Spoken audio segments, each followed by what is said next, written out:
I started to watch this video while I was at work. I was trying to multitask and listen to the audio of the presentation. As I took notes, I found that I had a really hard time understanding what Temple Grandin's main points were, and even visualizing what Grandin was referring to.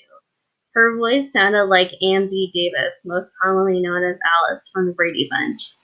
I found very quickly that once I watched the video that it was not Alice, and I would not be able to listen to the audio, just listen to the audio of the recording.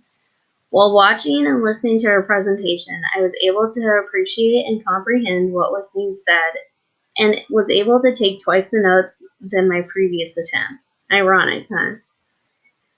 After watching Grandin's presentation, I found myself researching her instead of thinking what I was going to talk about in this video.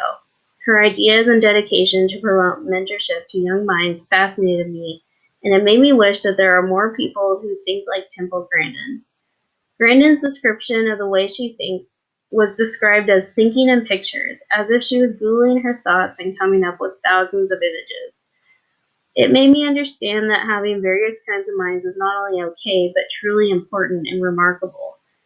I also really liked how Grandin said that she has to make people see her by selling her work and not herself. I thought this was a really great way to describe visual thinkers, myself included. It made me think of this. You can appreciate and enjoy art without ever seeing the artist. The bottom line of her presentation was that we need all different kinds of minds worldwide.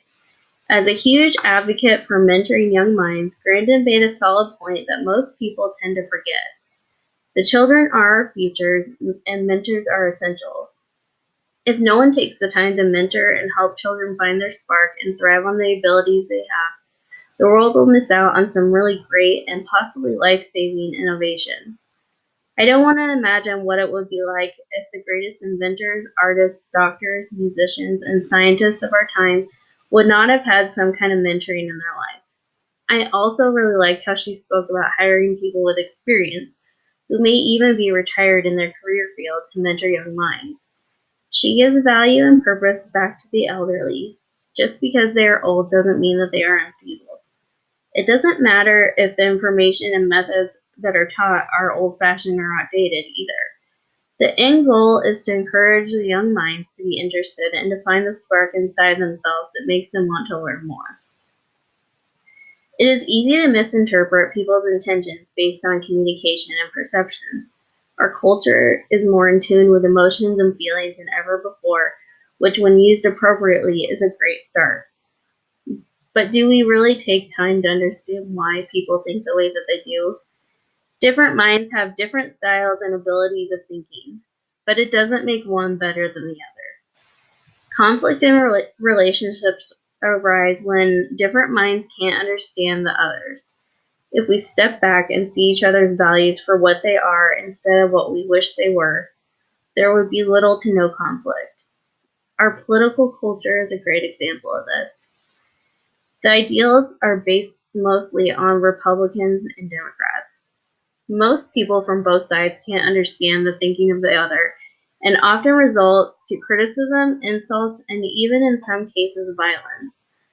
The reason for the disagreements is that the way that people are hardwired and how their minds were nurtured as a child.